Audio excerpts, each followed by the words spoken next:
Pussycat sits by the fire. How should she be fair? In walks the little dog. Says, Pussy, are you there? How do you do, Mistress Pussy? Mistress Pussy, how do you do? I thank you kindly, little dog. I fare as well as you. Old Rhyme. Once upon a time there was a pussycat called Ribby, who invited a little dog called Duchess to tea. Come in good time, my dear Duchess, said Ribby's letter, and we will have something so very nice. I am baking it in a pie dish with a pink rim. You never tasted anything so good, and you shall eat it all. I will eat muffins, my dear Duchess, wrote Ribby. Duchess read the letter and wrote an answer. I will come with much pleasure at 4:15. But it is very strange. I was just going to invite you to come here to supper, my dear Ribby, to eat something most delicious. I will come very punctually, my dear Ribby, wrote Duchess. And then at the end she added, I hope it isn't mouse. And then she thought that did not look quite polite, so she scratched out, isn't mouse, and changed it to, I hope it will be fine. And she gave her letter to the postman. But she thought a great deal about Ribby's pie, and she read Ribby's letter over and over again. I am dreadfully afraid it will be mouse, said Duchess to herself. I really couldn't eat a mouse pie, and I shall have to eat it because it is a party. And my pie was going to be veal and ham. A pink and white pie dish. And so is mine. Just like Ribby's dishes, they were both bought at Tabitha Twitchit's. Duchess went into her larder and took the pie off a shelf and looked at it. It is all ready to put in the oven. Such lovely pie crust. And I put in a little tin patty pan to hold up the crust. And I made a hole in the middle with a fork to let out the steam. Oh, I do wish I could eat my own pie instead of a pie made of muss. Duchess considered and resid and read Ribby's letter again. A pink and white pie dish, and you shall eat it all. You means me. Then Ribby is not going to even taste the pie herself. A pink and white pie dish. Ribby is sure to go out and buy the muffins. Oh, what a good idea. Why shouldn't I rush along and put my pie into Ribby's oven when Ribby isn't there? Duchess was quite delighted with her own cleverness. Ribby, in the meantime, had received Duchess's answer, and as soon as she was sure that the little dog could come, she popped her pie into the oven. There were 2 ovens, one above the other. Some of the knobs and handles were only ornamental and not intended to open. Ribby put the pie in the lower oven.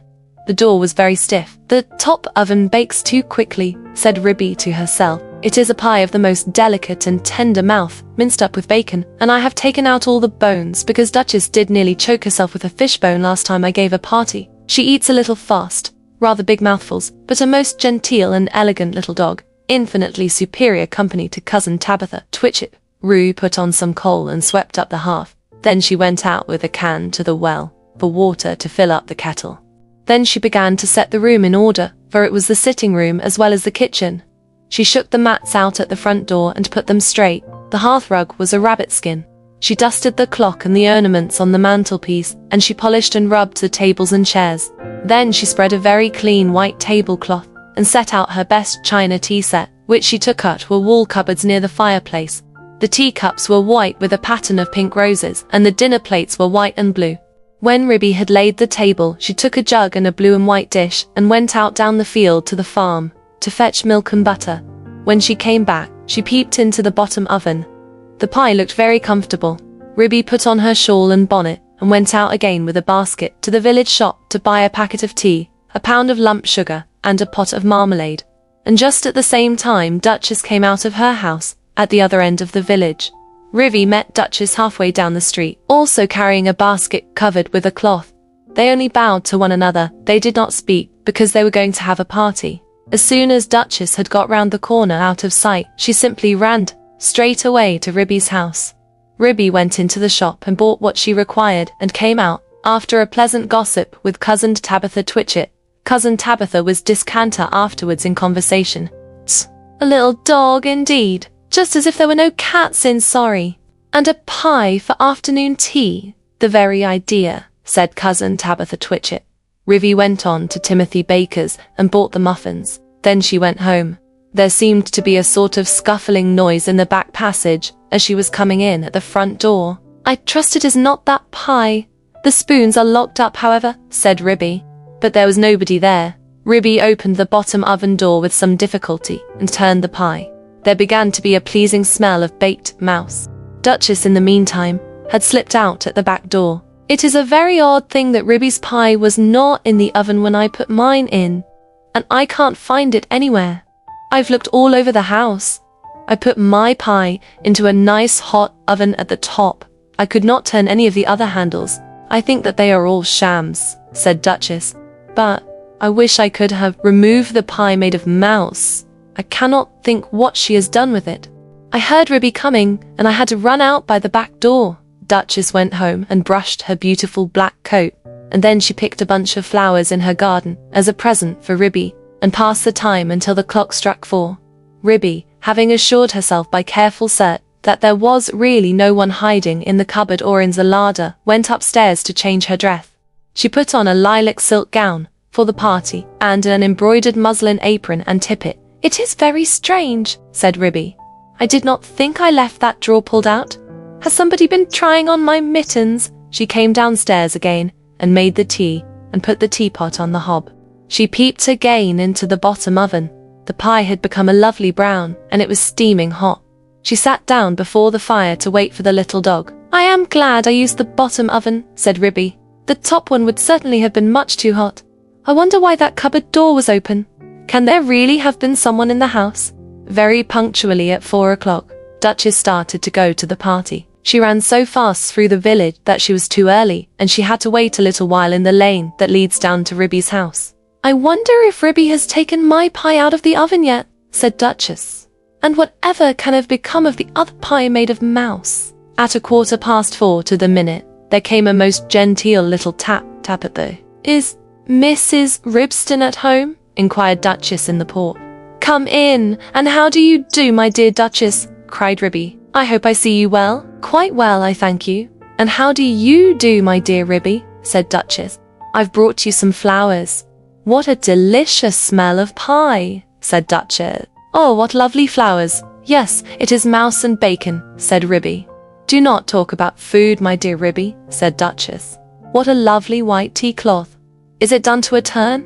Is it still in the oven?" "I think it wants another 5 minutes," said Ribby. "Just a shade longer. I will pour out the tea while we wait. Do you take sugar, my dear Duchess?" "Oh yes, please, my dear Ribby. And may I have a lump on my nose?" "With pleasure, my dear Duchess. How beautifully you beg. Oh, how sweetly pretty." Duchess sat up with the sugar on her nose and sniffed. "How good that pie smells. I do love veal and ham. I mean to say, melted bacon." She dropped the sugar in confusion and had to go hunting under the tea table, so did not see which oven Ribby opened in order to get out the pie. Ribby set the pie upon the table. There was a very savoury smell. Duchess came out from under the tablecloth munching sugar and sat up on a chair. "I will first cut the pie for you. I am going to have muffin and marmalade," said Ribby. "Do you really prefer muffin? Mind the patty pan." "I beg your pardon," said Ribby. "May I pass you the marmalade?" said Duchess hurriedly. The pie proved extremely toothsome, and the muffins light and hot. They disappeared rapidly, especially the pie. "I think," thought Duchess to herself, "I think it would be wiser if I helped myself to pie," though Ribby did not seem to notice anything when she was cutting it. "What very small, fine pieces it has cooked into. I did not remember that I had minced it up so fine.